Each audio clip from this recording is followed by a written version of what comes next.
Flight number 2 begins today as you take off with yours truly, One Hero. I will be talking about how I create my stories, how I write my stories, and what kind of motivates me to want to write those stories. I believe it's a little bit different than most, so I want to share that with you all. Hopefully it may connect to some and just shed some light on, how I create and how you create. So stay tuned. I'll be back after the intro because I think the intro is pretty cool and I like the song. Reminds me of like Mario Kart, and I'm just like, pew, pew, pew. And then unfortunately when I'm in first place, somebody gets the blue shell. The one that ends a lot of friendships and anger. Yeah.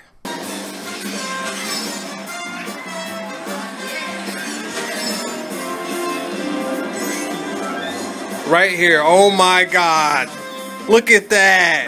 Robbed. So robbed at the end. Oh my God.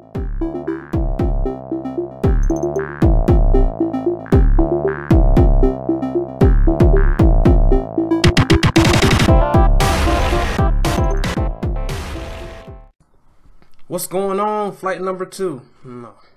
Hey, what's going on, all? Welcome back to another... Hello, all. Welcome back to flight number 2 of Creatively Foolish with yours truly, One Hero. I'm back in the flesh, ready to go, ready to roll. Let's do this. Today we're going to be talking about how I write stories. I think it's going to be a pretty cool concept to talk about with you because everybody writes stories differently. Everybody creates differently. Everybody is different. So this is just me getting out my different or my unique way to you guys. Cool, right? Sure, we'll find out. But before I do that, I do want to get into why I chose the title of Creatively Foolish for my video series. Creatively Foolish for me goes deeper than just a funny title or a cool title because a lot of the people in my life don't view what I do as something serious. Even as far as like family wise or even relationship wise. Finding somebody that's going to accept you for wanting to truly create. That will take that serious and respect that that's what you want to do. It's not the American dream. I don't want to be a lawyer. I don't want to be a doctor. I don't want to be a rocket scientist. I want to create. I want to create because I want to share my dreams with the world and inspire. And if no one can accept that and they're going to call me foolish for it, then let me be this foolish guy that's chasing the dream of a lifetime. I'd rather die happy knowing that I did that than following on somebody else's systematic robotic procedure and having to follow what they think is more important in life. Sorry. It's not me. Never will be. Enough of that. Just wanted to give you pretty much why I chose that title. Because everybody that's chasing their dream is being creatively foolish. The millionaires, the people that want to create the first hologram, robot, whatever the case may be, they're being creatively foolish. So that's why this is for the creatively foolish. Keep pursuing it, keep chasing it, keep doing it. I'm right there with you. We're going to do it. We're going to do it. So, back to the subject at hand, how I write stories. When I first started with Infinite the Journey, I wanted to tell a really cool adventure story. That's all I wanted to do. I wanted to tell a cool adventure story because I was inspired by, the anime, the manga, the adventure stories that I read, adventure stories that I watched on TV and film. What I've begun to notice, because I reached a certain point when I was like, this Infinite is all I have. I have a few other ideas roaming around in my head. How can I get these out to be solidified stories? Because there's one thing that I do not want to do is to just make something because it's cool. I've been in a couple of hangouts recently with some really good friends of mine, Nathan Fertil, John Tetrault, Warren Thompson, even recently Cameron Knight and Nicholas Draper Ivy, talking with those guys. And it's really funny how there are a lot of people in the world that will just tell something because they think it's really cool. Hollywood's a big person to do that. This would be really cool. Let's go ahead and put this out for everybody to go pay and see in the movie theater. Doesn't work all the time. Stop doing it. I didn't want to go down that road. I knew I wanted to tell stories. I just didn't know if I had the ability to do so. So I evaluated myself. I tested myself, pushed myself to see if I can do it, to at least find out if I was capable and what I would do if I did. What I discovered was that I seriously write from the theme or the message of the story. I have a couple of stories I want to tell, but I can't find a theme or message that will connect with them, so I can't do it.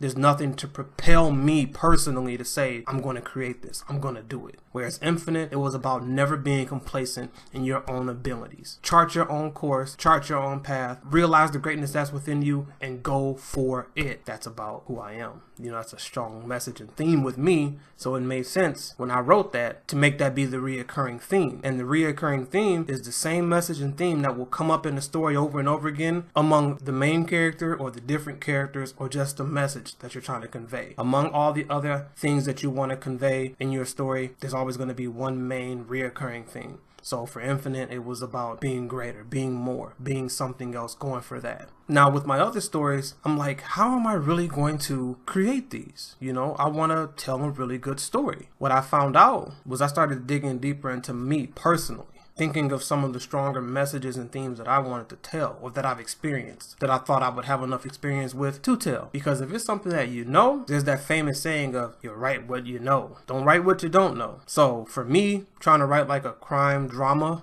or something like that, I don't think I could do it. I'm gonna try one day, but that's just not something that I've lived, you know what I mean? So I think it'd be really stale. It wouldn't have any life. It wouldn't have my personality in it, which is a part of me selling myself through it, you know, showing myself through it. So eventually, after this list of stories that I had, I started putting a theme that was relative to each title next to it. And over time, I'm like, okay, I can see this, I can see this, I can see that. That'll work. Perfect. Oh, okay, great. So then I started to really delve into my writing style. And I found out that I'm not really the type of person that can write much of a long story or a continuous story. I'm more of a one-shot kind of guy, because when I started out wanting to write stories in the first place, I wanted to write movies. I might be able to get a trilogy or two out of the stories that I have, but in reality it's a one and done, told the story, got my message and theme conveyed, on to the next one. I think that's my strength. I want to test myself, you know, step outside the box, step outside the comfort, but I had to find my strength first before I did that. I know my weaknesses. I learn those every day. I think everybody does. I mean, I'm okay with admitting that. You know, I have my failures, I have my weaknesses, but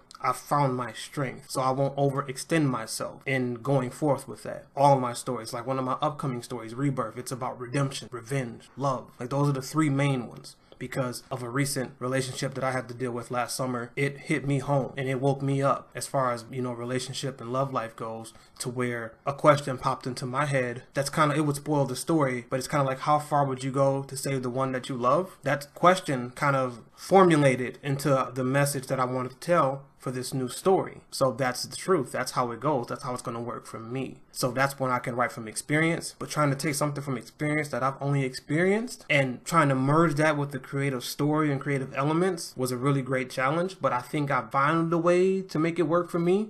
Not mastered it by any means, but just found a way to make it work for me, to find my niche, which makes it awesome. So now I have fun thinking of all of the stories I have that I want to share with you all. And I hope that this helps to find a way for you guys as well. But that's how I write. I write from the theme, I write from the message, and that allows me to build. It doesn't start with the character, it doesn't start with the setting, it doesn't start with anything else but that. Because when I have that, then I can formulate the character of the main around that. And then from there, everything else starts to add on. Because like landscapes or like where the story is going to take place doesn't really become of me till I have the story in play. Like each act will take place in that, which is another thing that I got to talk about, which is writing in the 4-act structure. You know what? No, forget that. Forget a future video. I'm talking about how I write my stories. I might as well finish that too. Writing in a 4-act structure. There's the 3-act structure where I write in the 4th. Now, Act 1 is the setup. Act 2 is where you explore in that world that you set up. Because you spent all of Act 1 introducing the characters, the theme, the message, the environment, all of those things here to make people even give a crap before you move forward. In Act 2, you really delve in and make people get invested. You show them the world, you show them the characters, you show them all of those things, and it makes a big difference. You give people enough time to care, which is another thing to talk about later as far as like character development and character and attachment, if you will. And then Act 3 would normally be where Act 2 takes place, where all the action, the up and downs, the obstacles, all of those things come into play, because you spent these 2 acts beforehand giving people who it is, why they should care. Oh my God, you're testing why I'm caring. Hopefully they make it through this to the final final resolution, whether it be a happy ending or a sad ending in the fourth act. Not everybody can write like that. That's just how I can do it. Some people are probably way more skilled at that than me, where they can tell it in 3. Kudos to you. Hats off. That's just not me, you know. And again, like I talked about, everybody's different. Everybody creates differently. So don't go out there trying to write in the 4-act structure when you're a 3-act writer. Learn from Zack Snyder. Learn from Zack Snyder.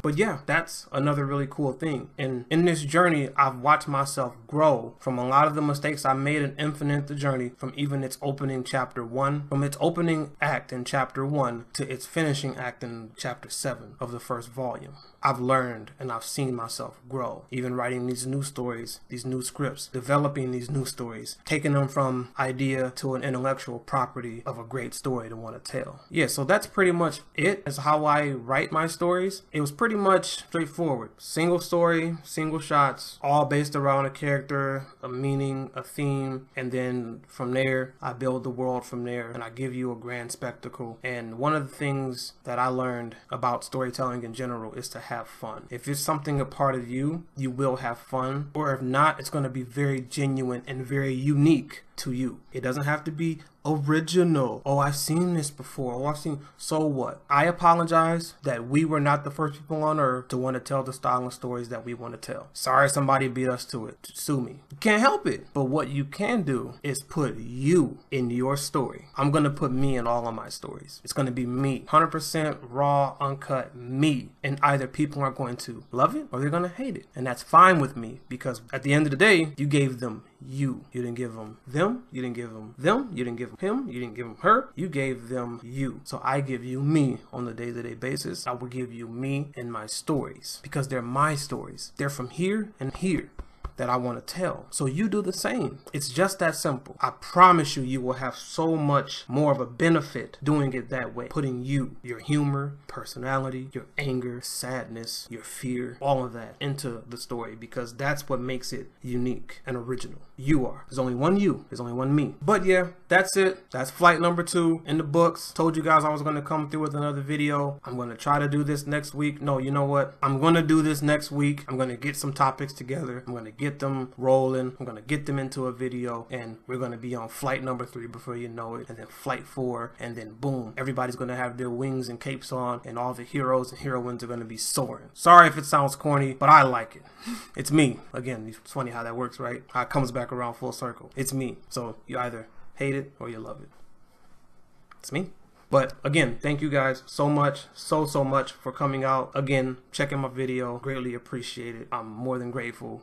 Again, thank you for your time and consideration. If you want to continue to follow me, hit the subscribe button. You can follow me on Twitter and Instagram. You can follow Infinite the Journey on tapastic.com and Facebook. All the links will always be in below. And also this week, we have the J Talk podcast that I do weekly with my buddy Joshua M. Harper, the writer and creator of Dizzy, which is also on Tapastic, which will also be in the link below. That is a creative podcast where 2 creative people of writing stature come together to talk about, you know, creative topics, how to start projects, kind of like what I'm doing here. It's just that that's something that you kind of see my side as a collaborative person with him, and then this one is more of personal from who I am to you. So that's been a lot of fun. We got some really great artists coming on to pick their brains, find out who they are, you know, get some information from them and get their viewpoint on some topics that we have. So I hope you guys enjoyed this video. I hope you enjoy that one. I hope you enjoy the next ones, because there are many more to come as you know, follow me on my journey from finishing Infinite to beyond infinity and beyond. You get it. If you don't, look it up. I'm yours truly, one hero. Flight number 2 is now over. I thank you. Remember, greatness lives within, and it begins with you. Because I creatively look to inspire the world through my eyes and become a pillar of light for all dreamers. I thank you.